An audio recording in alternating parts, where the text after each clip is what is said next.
भक्ति विदग्धो भागवत गोस्वामी महाराज अभी वंदे गुरुनीश भक्तानीश मीशावतारकान् तत्प्रकाशांश तच्छक्ति कृष्ण चैतन्य संजगम।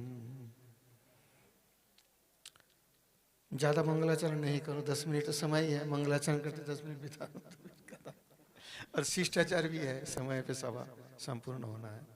कभी कभी मैं अशिष्ट हो जाता हूँ, इसलिए सभी से क्षमा याचना करता हूँ। आज जिस विषय पर हमारी चर्चा है, मैंने अपने गुरु महाराज जी के दृष्टि से उनको देखे हैं और पूज्यपाद श्रीधर गोस्वामी महाराज जी के दृष्टि से देखे हैं उनको। उनके जो प्रणाम मंत्र है उसी को अच्छी तरह से कोई समझ पाए, क्योंकि पूज्यपाद श्रीधर महाराज जी ने उनके अंतर्धान के बाद वो प्रणाम मंत्र को लिखे हैं शिष्यों के लिए। तो वो प्रणाम मंत्र से उनकी सारी विशेषता जो है अपने गुरु भाइयों के दृष्टि से देखिए। शिष्यों तो अपने गुरु को बड़ा बोलेंगे ही, मैं क्या हूं नहीं हूं मेरे चेला बोलेंगे ये तो बहुत बड़ा है। गुरु भाई जो बोलते हैं उनकी बात अलग ही होता है, क्योंकि वो विचार करके ही बोलेंगे। तो पूज्य बात माधव गोस्वामी महाराज जी का जो प्रणाम मंत्र है, नमो विष्णु पादाय रूपानुगो प्रियाय च। रूपानुग क्या है उसके बारे में तो आगे हमारे एक दिन विषय का रखा गया है, उस दिन विस्तार करेंगे। रूपानुगो प्रियाय च, इसके तात्पर्य जो होते हैं जो रूपानुगों के प्रिय है, रूपानुगों के प्रिय जो है श्रीमते भक्ति दयितो माधव स्वामी नामी कृष्णाभिन्न प्रकाश है। ये चतुर्थी विभक्ति लगाए हैं क्योंकि उसी संप्रदान में चतुर्थी होता है, प्रणाम में भी चतुर्थी होता है। कृष्ण से अभिन्न प्रकाश, यद्यपि अमर गुरु चैतन्य निर्दास तथापि जानियामी तहारो प्रकाश। मैं कल बताया गुरु तत्व के बारे में, वो जो बादल है वो समुद्र का ही प्रकाश है, और तो कुछ है नहीं उसमें। समुद्र का ही जल है, पूरा नहीं है, क्योंकि समुद्र के जल में जो खारीपन होता है बादल में वो खारापन नहीं रहता है, बिल्कुल डिस्टिल्ड वाटर मिलेंगे आपको। इसलिए कहीं कहीं भगवान से गुरु की कृपा अर्थात गुरु की जो कृपा वर्षण होते हैं, भगवत कृपा का जो गुरु के द्वारा वर्षण होते हैं वो ज़्यादा मीठा होते हैं। भगवान तो कभी कभी मार के सिखाएंगे, गुरु प्यार से सिखाएंगे, क्या अंतर है। तो कृष्णाभिन्न प्रकाशाय श्रीमूर्तये दीनतारिणे। अब श्रीमूर्ति कैसे बोलेंगे? अरे श्री तो लक्ष्मी है, श्री तो शोभा है। हम लोग कहते हैं ना, बहुत समय ये शब्द व्यवहार करता है श्रील, श्रील प्रभुपाद श्रील होनो। अच्छा, आप लोग में कोई जानते श्रील शब्द का तात्पर्य क्या है? कोई भी जानते? श्रीयम लाती ददाती, ला दाने, श्रीयम लाती तो श्री देने वाले। कौन श्री देने वाले? कोई को कहते हैं गुरुजी पैसा बहुत देते हैं, गुरुजी के पास दीक्षा लेने के बाद मेरा पैसा बहुत बढ़ गया। हो सकता है, ये तो सामान्य बात है, लेकिन वो प्रकृत गुरु कृपा का लक्षण नहीं है। महाप्रभु जिस उद्देश्य से आए थे, अनर्पित चरिंग चिरात करुणायावतीर्ण कलौ समर्पयितुम उन्मत्त ज्वल रसांग स्वभक्ति श्रियम। महाप्रभु जो स्वभक्ति श्री, स्वभक्ति शोभा, स्वभक्ति संपदा प्रदान करने के लिए आए थे, वो जो हमें देता है वो श्रील है। श्रीयम लाती ददाती, ला दाने। जो व्याकरण के विद्वान बैठे हैं, इसलिए विष्णु महाराज जी भी व्याकरण पढ़े हैं, वही खनस महाराज जी तो व्याकरण पढ़ाते हैं। गलत होता, हाँ महाराज जी भी व्याकरण पढ़े हैं बचपना में। मैं तो इनके सामने बच्चा हूँ, वास्तव में मैं जूनियर हूँ इन लोगों से बहुत। ये जो नवीन प्रभु जी बैठे हैं ये तो मेरे जन्म से पहले से मठवासी है, मैं तो जन्मे बाद में शरीर का जन्म, तो ये सब मेरे से बहुत सीनियर है। लेकिन मुझसे स्नेह करते हैं इसलिए विशेष वक्ता पंडित ऐसे तैसे बोलते हैं, वास्तव में ऐसे नहीं। श्रीयम लाती, स्वभक्ति श्रीयम, जो महाप्रभु देने के लिए आए थे, वो वस्तु जो मुझे प्रदान करते हैं, दान करते हैं, वो श्रील है। कृष्णाभिन्न प्रकाश है श्री मूर्ति, और वो भक्ति स्वरूप मूर्ति जिनका है, भक्ति स्वरूपा मूर्ति, मूर्ति स्त्रीलिंग शब्द है, जिनकी मूर्ति वो भक्ति स्वरूप है, अर्थात जिनका देखने से, जिनके वाणी श्रवण करने से, जिनकी अनजाने से सेवा करने से कोई भक्ति श्री प्राप्त कर सकते हैं, वो श्री मूर्ति है। आप समझ लीजिए, अभी बताया ना, उनके दर्शन से बहुत आदमी भक्त हो जाते थे। दर्शन पवित्र करे तुम्हार गुण, पवित्र तो करते थे, भक्ति में भी लगा देते। तो अभी आप कह सकते हो देखो सुंदरता, शारीरिक सुंदरता किसी को तो होता है, किसी को नहीं होता है, उससे भक्ति का क्या संबंध है? बात तो सही है। इनमें एक बात है, भीष्म पितामह महाभारत के जो शांति पर्व है उनमें युधिष्ठिर महाराज के प्रश्न के उत्तर में बहुत कुछ सारी बातें बताएं। जीव का अगर कोई सुंदरता प्राप्त करना है अगली जन्म में, तो इस जन्म में क्या करना चाहिए, इस जन्म में क्या कर्म किया कि अगले जन्म में वो विद्वत्ता प्राप्त करेंगे, इत्यादि इत्यादि बहुत विस्तार से विवरण है कर्म का फल से क्या क्या होते हैं। तो ये एक तो होता है कर्म के फल से, एक होता है भगवत इच्छा से। जो जातरती भक्त होता है 11 साल की अवस्था में जब भगवत गीता कंठस्थ करते हैं, तो क्या आप समझे उनके पूर्व जन्म की कोई संस्कार नहीं है, ऐसे ऐसे हो गए।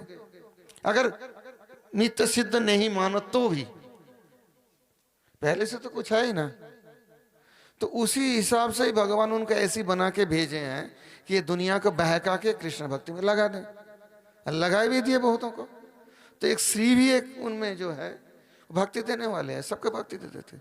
श्री मूर्ते दीन तारिणे क्षमा गुण अवताराय, ये बहुत कठिन है। अब चेला चाटी तो मैं भी बनाता हूँ और भी बनाते हैं, परंतु मेरे जो चेला चाटी है ऐसी, मेरे विपद उदाहरण बांधव, वो जानते हैं मैं जब प्यार करता हूँ, अगर कोई ऐसी गलती देख लिया तो उससे बिल्कुल संपर्क ही दूर रखता हूँ मैं। ये ठीक नहीं है, क्योंकि कृपा पात्र तो शिष्य होते हैं। तब मेरा मेजाज कुछ ऐसे ही है, देखेंगे गलती तो फिर उससे मतलब नहीं रखूंगा, ये नहीं कि त्याग कर दिया, परंतु ऐसे इस क्षमा गुण बहुत कठिन होता है। किसी पे आप आस्था रखो और वो आपके आस्था के अनुसार काम नहीं करके विपरीत करें, तो उनको बिल्कुल क्षमा करके फिर अपना लेना, ये सबके बस की बात नहीं होती है। ऐसा क्षमा गुण के मानो पूज्यपाद माधव गोसाई महाराज जी अवतार थे। मैंने बहुत दृष्टांत जानता हूं, मैं कहूंगा नहीं, क्योंकि किसी की दोष वर्णन करना भी उचित नहीं है। उनके बहुत शिष्यों ने ऐसे ऐसे दोष किए थे, मैं होते तो मठ में कभी रखते ही नहीं उनको, लेकिन उन्होंने रखे हैं, उन्होंने संशोधन किए हैं और वो जाके उनके नाम उजाला किया, ऐसा भी हुआ। तो सच्चे गुरु का तो यही लक्षण होते हैं ना। मेरे जैसे की तो बात छोड़ दो, हम तो ऐसी तैसी करते रहते गुरुगिरी। क्षमा गुना बता रहा आया गुरावे प्रभावे नमः, ये हर शब्द के तात्पर्य है, क्योंकि ये ऐसे तैसे व्यक्ति ने नहीं लिखे हैं। प्रभुपाद जी के गण में जो एक विशेष विद्वान थे पूज्यपाद श्रील भक्ति रक्षक श्रीधर गोस्वामी, उन्होंने ये प्रणाम मंत्र लिखे हैं। क्या गलत बताया क्या? विष्णु महाराज उन्होंने लिखे थे ना ये प्रणाम मंत्र, पूज्यपाद श्रीधर महाराज लिखे थे, मैं जानता हूँ। गुरावे प्रभावे नमो, गुरु भी है और प्रभु भी है, अर्थात समर्थ है। गुरु तो बहुत होते हैं जिनके अंदर सामर्थ्य थोड़ा बहुत होते हैं, ज्यादा होते हैं, परंतु बहुत समर्थ गुरु थे। सतीर्थ प्रीति सद्धर्म, उसका प्रमाण तो मैं हूं। मेरे गुरु महाराज जी प्रभुपाद के मठ में ज्यादा निवास नहीं कर पाए, उससे ज्यादा तो श्री चैतन्य गौड़ी मठ निवास किया, मैं वही उनका सेवक रहा। तो ये तो मैं खुद ही प्रमाण हूं इसका। सतीर्थ प्रीति कैसे था उनको, कैसी थी वो प्रीति। अपने कमरे के ऊपर गुरु जी को दिए थे कि हमारे ये ज्येष्ठ गुरु भ्राता है मेरे कमरे। आप तो उसी कमरे में कोई रहता नहीं है, पुस्तक की रखा जाता है, क्योंकि कौन रहेंगे वहां गुरु जी के कमरे के ऊपर।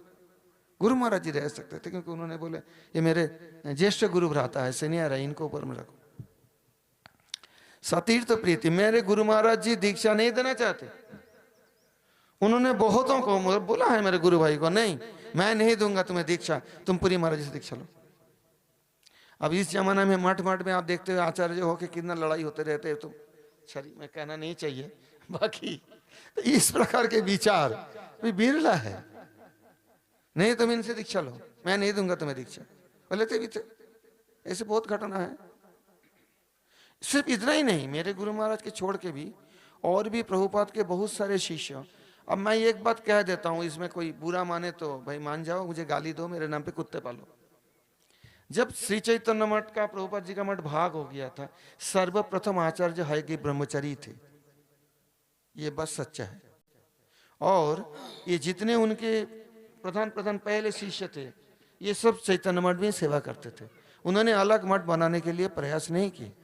प्रभुपाद की मठ में सेवा करेंगे।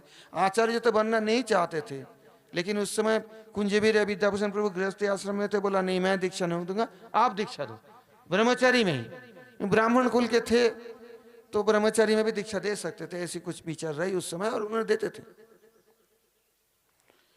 परंतु बाद में जब एक विकट परिस्थिति के सामना करके उनको उसी मठ छोड़ना पड़ा, और जब उधर से विपरीत विपक्ष के रूप में उनको देखने लगे। मैं एक दृष्टांत देता हूं, महापुरुष का लक्षण क्या होता है? हर जगह में अनुकूलता देखते हैं, प्रतिकूलता नहीं देखते। कलकत्ता में जब मठ बन रहे थे, मैंने सुना हुआ मैंने सीनियर वैष्णवों से, तो उनके किसी गुरु भाई जो उनको विपक्ष मानते थे, पूज्यपाद माधव गोसाई में से किसी को विपक्ष नहीं मानते थे। मानते थे प्रभुपाद के संबंध में आप सब मेरे अपना हो, चाहे मेरे आप कुछ, मुझे आप कुछ भी बोलो, प्रभुपाद से संबंध रखते हो ना, तो इसलिए मेरे अपने हो। तो वहां पे पैम्फलेट बंटा था कि ये बहुत पैसा चोरी करके लाए है चैतन्य मठ के। तो शिष्य लोग बोला हम तो माना नहीं कि किस कर देंगे, कहाँ चोरी करके लाए हम। पूज्यपाद माधव गोसाई मुझे बोला नहीं नहीं कुछ नहीं बोलना, ये हमारे लिए अनुकूल है। बोला कैसे अनुकूल है? लोगों के सामने हमारे बदनाम कर रहे हैं।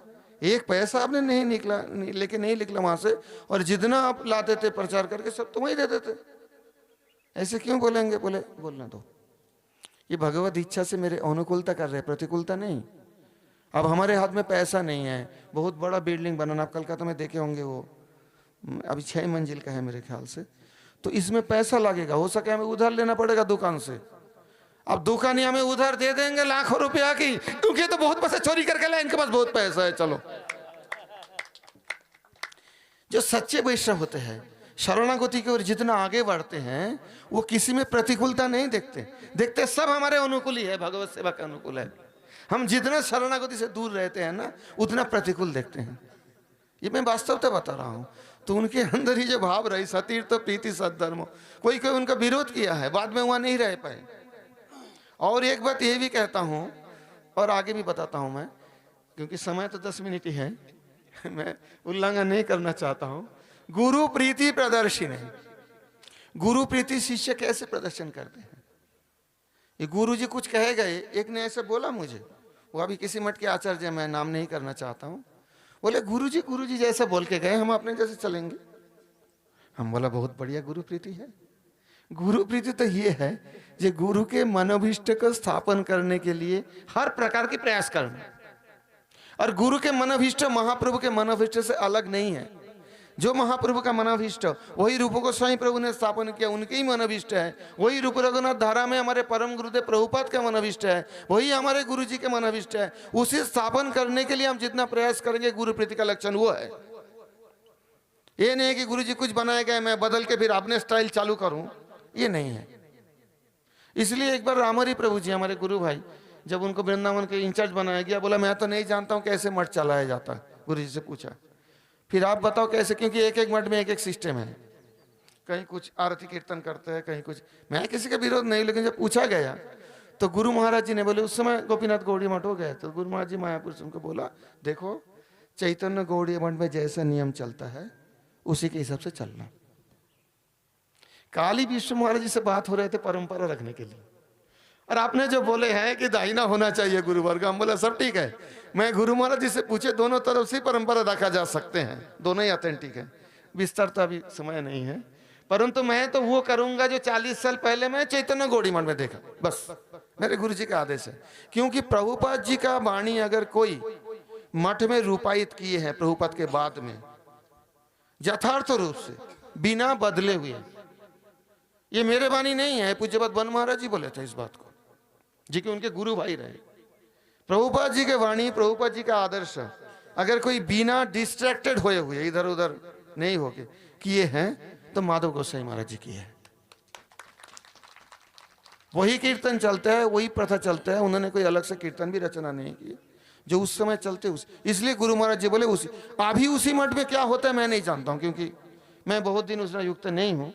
अभी वो बदल सकते हैं, मैं उसमें विरोध भी नहीं करता हूँ, अपने अपने विचार से चलेंगे, परंतु मैं तो वही फॉलो करूंगा 40 साल पहले मैंने जो देखा हूं। इसमें मेरे नाम पे कुत्ते पाल लीजिए, कोई आपत्ति नहीं है। वैष्णव की सेवा करते अगर कुत्ता बनना पड़े मैं राजी हूं। सतीर्थ प्रीति सद्धर्म गुरु प्रीति प्रदर्शन, उन्होंने दिखा है, प्रदर्शन किया गुरु प्रीति क्या होते हैं। ईश्वर ध्यान प्रभावश्च प्रकाश कायते नमः। अब ईश्वर ध्यान लेके भी बहुत बड़ा झगड़ा हुआ था, मैं उसमें नहीं जाना चाहता हूं, परंतु ईश्वर ध्यान की जो प्रभाव है वो उनसे ही शुरू हुआ। आप देखो ना, उधर जितना मनबंदी ना है इधर ज्यादा वैभव है। इस्कॉन के प्रतिष्ठाता भी इधर के ही अपने स्थान को स्थापन किए है। ईश्वर ध्यान महिमा प्रकाश किसने किए है? अब बताओ, पूज्य माधव गोसाई महाराज जी ने किए हैं ना। ईश्वर ध्यान प्रभावस्य प्रकाशकाय नमः। श्री क्षेत्रे प्रभुपाद स्थान धारो सुकीर्त है।